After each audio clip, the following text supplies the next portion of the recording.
Hello and welcome to the RealBand 2009.5 New Features video tutorial. In this video, we're going to go through some of the great new features in RealBand 2009.5. We'll start off right away by pointing out the new Big Clock window. This is a great way to keep track of where you are in the song at a glance. And by clicking on it, you can easily change from bars and beats to hours, minutes, seconds, and milliseconds, or sample frames. And it's easily sizable. So, say you were recording a guitarist who was set up across the room, you could fill your whole screen with this, and the player would be able to see it.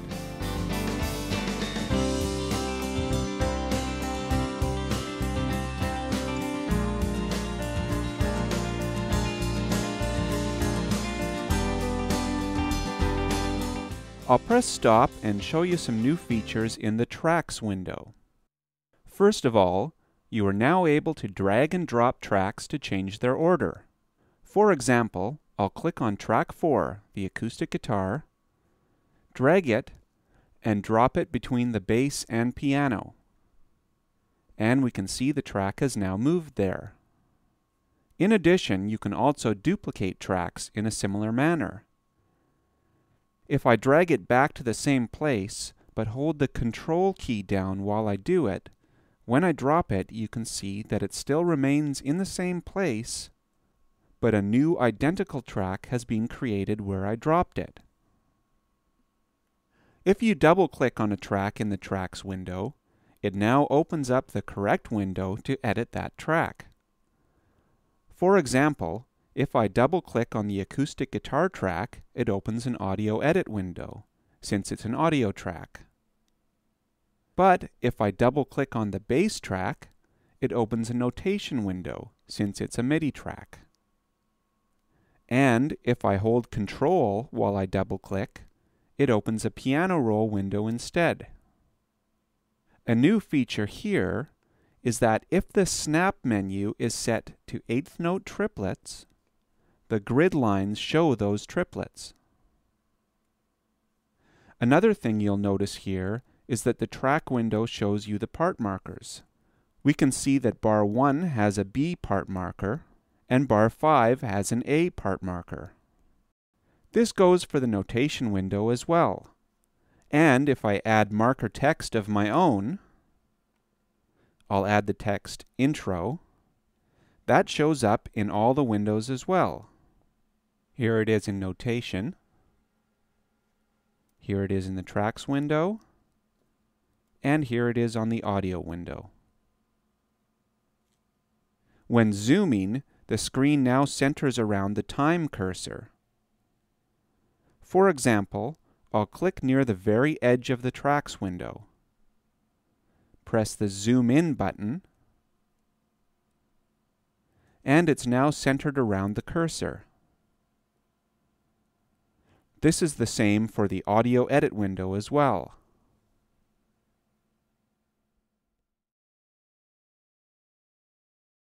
While we're in the audio edit window, I'll show you how you can now easily switch from one audio track to another by selecting them in this new pull-down menu.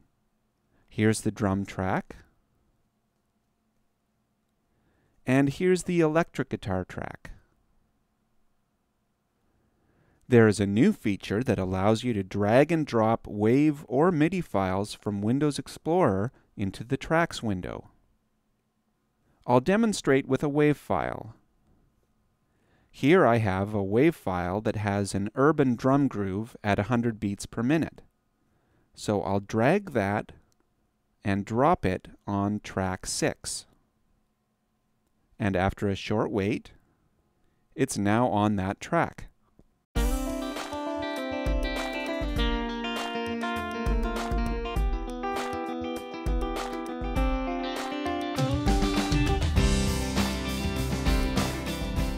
For MIDI files, it's exactly the same thing, just drag and drop.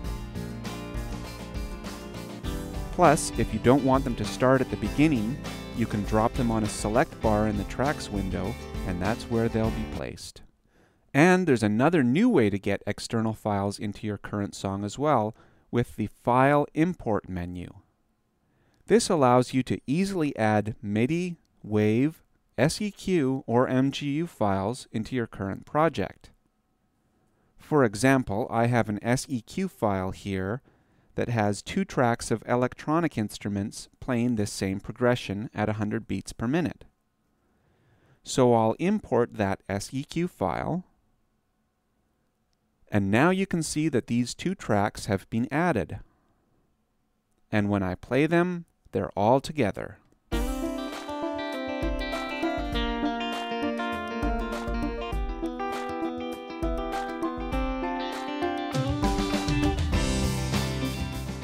In the Audio Edit window, there's a new right-click menu item that enables you to add effects. For example, if I want to add ring modulation to the first 4 bars of this beeping track, I can go into the Audio Edit window, highlight the portion I want to add effects to,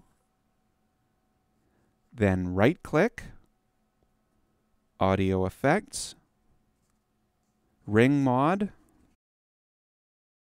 I'll pick the high ring preset, and let's give it a listen.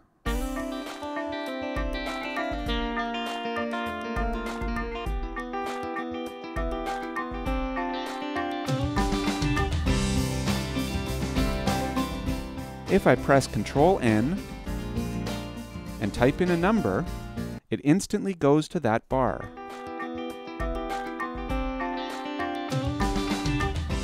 This is a great new feature for instantly jumping around from bar to bar.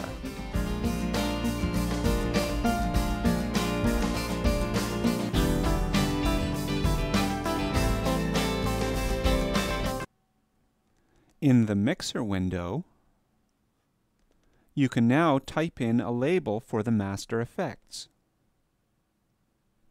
and it is shown vertically next to the volume control, and the labels are saved with SEQ files. Using the piano track, I'll demonstrate some new right-click options in the Tracks window. I'll highlight a small portion and right-click. Now there's a new option to delete, as well as options to cut, copy, and paste. I'm going to use the cut command, and I'll use this to show you another feature. When you cut MIDI, it only cuts MIDI notes where the start point was in your selected range. This is the way cut and paste is supposed to work with MIDI. But if you want to completely remove all sound, the new delete feature, which as I showed you was in the right-click menu, can be used. Another way to do this is simply by pressing the delete key. And now you can see that even though the start point of these notes were not in the selected range, the delete key shortened them, so we were effectively removing all sound on that track, which can be very useful.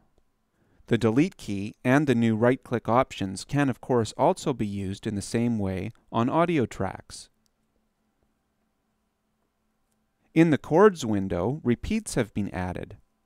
For example, if I want bars 5 to 8 repeated, I click on bar 5, press F5 to get the bar settings dialog, say 4 bars, and 2 repeats, and that shows up on the chord chart, and when played, it will repeat through there. One important note, however, is that this will repeat all of the audio or MIDI on all of the tracks. There can't be different material there because it literally loops back to bar 5. Another feature in the Chords window is that when you cut, copy, or paste, there is a new option to include part markers. So if I copy bars 1 to 8, include chords and part markers, then paste at bar 9,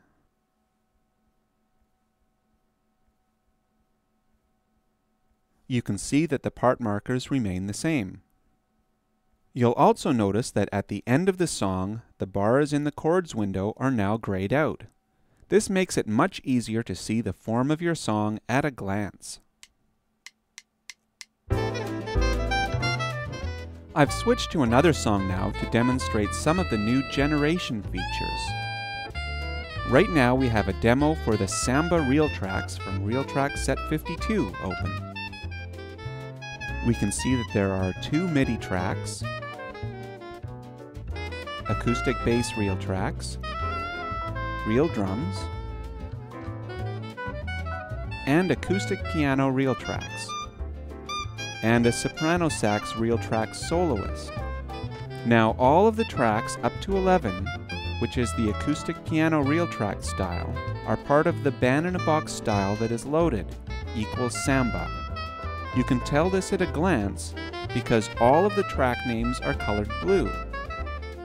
The sax is one I added myself afterwards. And a new feature is that real tracks that are not part of the style are colored green. So you can now tell that at a glance too. You can also now get this information by mousing over the track icon. Here it says sax, soprano, etc. While here it says in style, piano, acoustic, etc. This is also a great way to see at a glance what the full name of the real track style is. One new feature in the song settings is to have a silent counting. If I select this, then when regenerated, the drums will not play a count-in. You can use the new large time display to see the count-in without hearing it. The Generate button now has a new pop-up menu with various generation options. I can either click on it with my mouse to get the menu, or press Ctrl-G and use the arrow keys to scroll through the options. The first option is Generate All Band-in-a-Box Tracks. In the case of our song here, that option would regenerate all of the tracks except the sax, because as I mentioned, that's not a band-in-a-box track, which you can see from the green color. These options are to generate individual real tracks, either picking from the full list, or picking from a short list of recently used real tracks. You can also pick certain band-in-a-box MIDI tracks to regenerate. You can regenerate the current track, or you can regenerate all. This option would regenerate all of the band-in-a-box tracks, and it would also regenerate our sax. For us right now, I'm going to click on the drum track and only regenerate that. Since I changed the song settings to have a silent count-in, we can now see that when this track is regenerated, it's regenerated without the 2-bar count-in.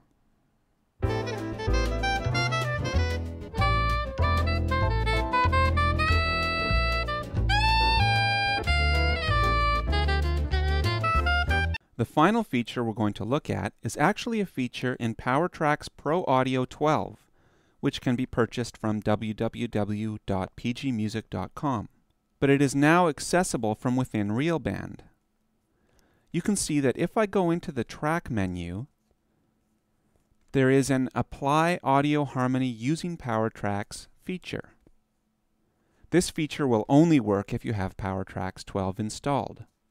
Now, this is most commonly used for vocal tracks, but you can use it on any audio track, and it works quite well on monophonic instrument tracks, such as our soprano sax track. In this dialog, there are options to have it generate the audio harmony based on existing MIDI tracks, or based on the chord symbols of the song, which is what we're going to do. I selected the entire track before entering this dialog, so that's already selected here. And out of all of these options that give you one or more harmony tracks to create, I'll pick one down, which means it will create one harmony track with a lower pitch than the existing track.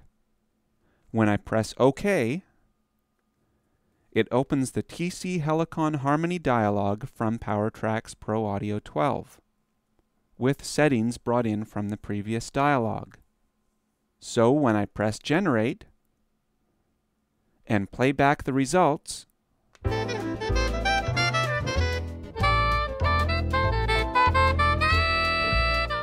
we have another sax playing a lower harmony.